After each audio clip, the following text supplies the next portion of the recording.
उनी गुड़िया। वो आवाज। आधी रात का वक्त हो चुका था।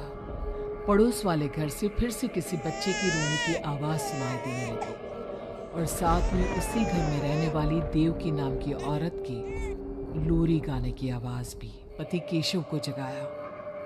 केशव, उठो, देखो ना, फिर से किसी की लोरी गाने की आवाज आ रही है बाजू वाले घर से।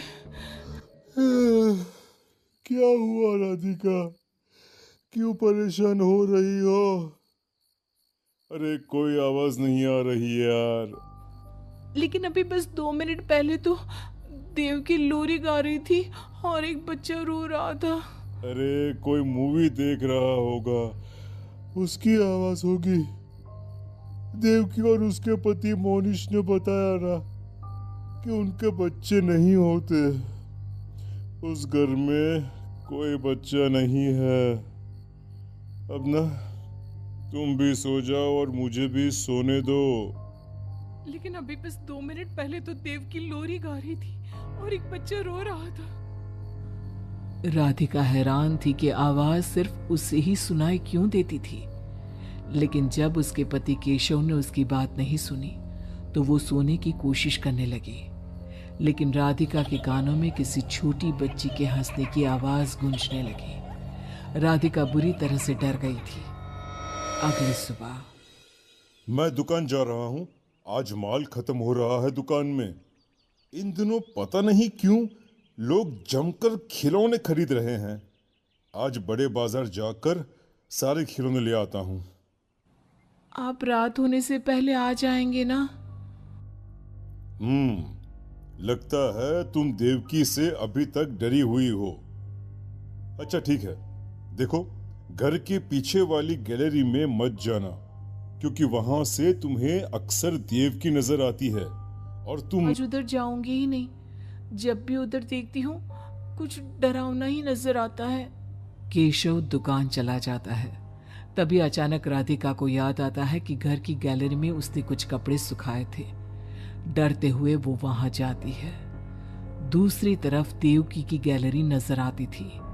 राधिका जैसे ही कपड़े लेकर वापस आने को पलटती है, उसकी नजर सामने देवकी की गैलरी में पड़ी।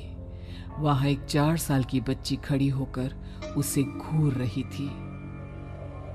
हे भगवान, ये कौन है? कौन है ये? मैं इससे पूछूं कि इसका नाम क्या है? हाँ हाँ, पूछ लेती हूँ, फिर केशव को बताऊंगी। वो मेरी बात पे भरोसा नहीं करते ना।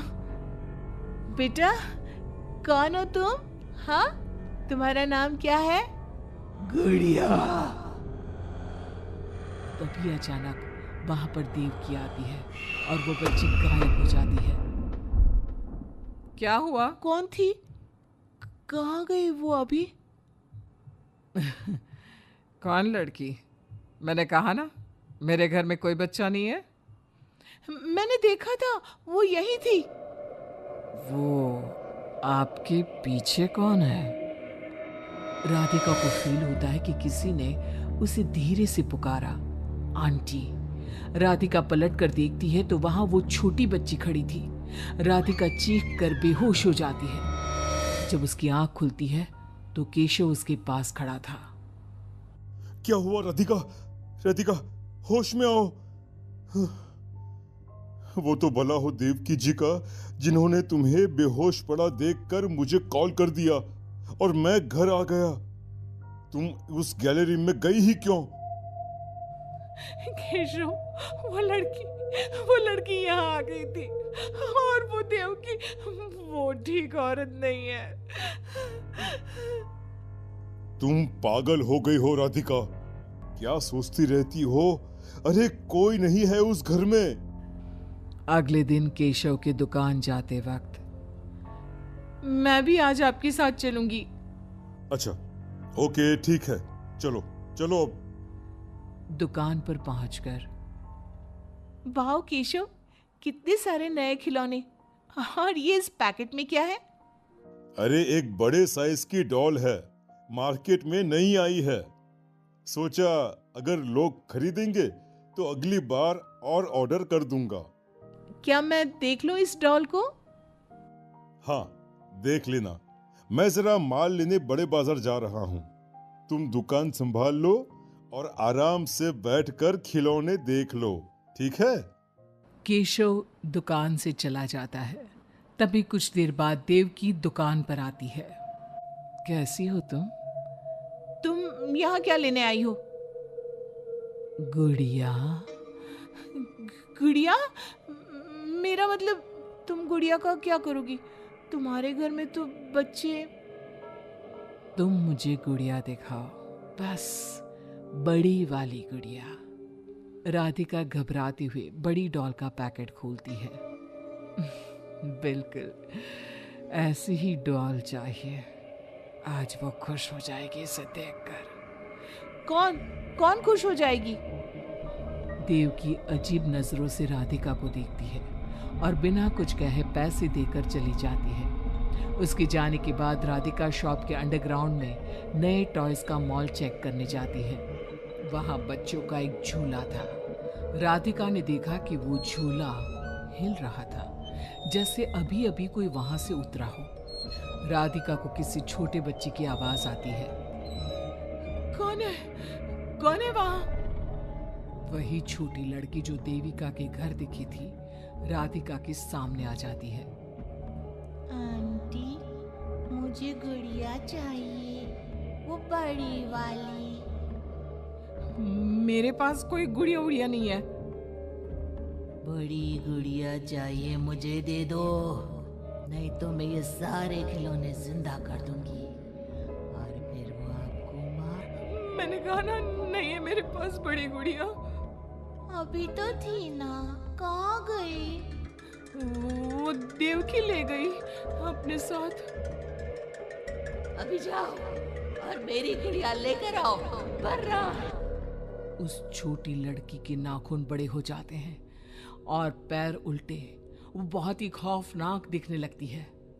नहीं नहीं, देखो, मैं अभी जाकर तुम्हारी गुड़िया लाती हूँ। तुम यहीं रुको। नहीं, मैं तुम्हारे साथ चलूंगी, कहीं तुम भाग गई तो। राधिका शॉप से निकलकर तेज स्पीड में सड़क पे चलने लगती है। उसने पलट के देखा तो वो लड़की साए की तरह उसका पीछा कर रही थी। राधिका देवकी के घर पहुंचती है। दरवाजा खुला था। राधिका अंदर गई, वहां कोई नजर नहीं आया, बस सामने वो गुड़िया रखी थी। राधिका चुपचाप गुड़िया को उठा के वहां से आने लगती है। पीछे से आवाज आती है। रुको, ये क्या कर रही हो? मेरी गुड़िया कहाँ ले जा रही हो? देखो देवकी, ये गुड़िया मुझे ले जाने दो, वरना वो लड़की। ओह, तो उसने तुम्हें डराया। उसे तो मैं बुलाती हूँ।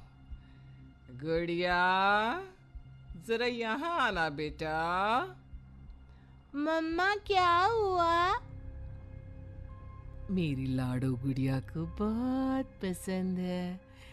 देखो ना, 10 साल की हो गई, अब तक डॉल से खेलती है। ये तो वही लड़की है, और ये 10 साल की नहीं, 5 साल की है।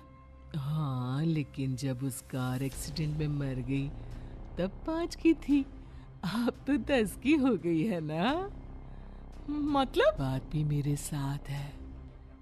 इसे ना लोरी सुन के ही नींद आती है, और डॉल्स तो इसे बहुत पसंद है।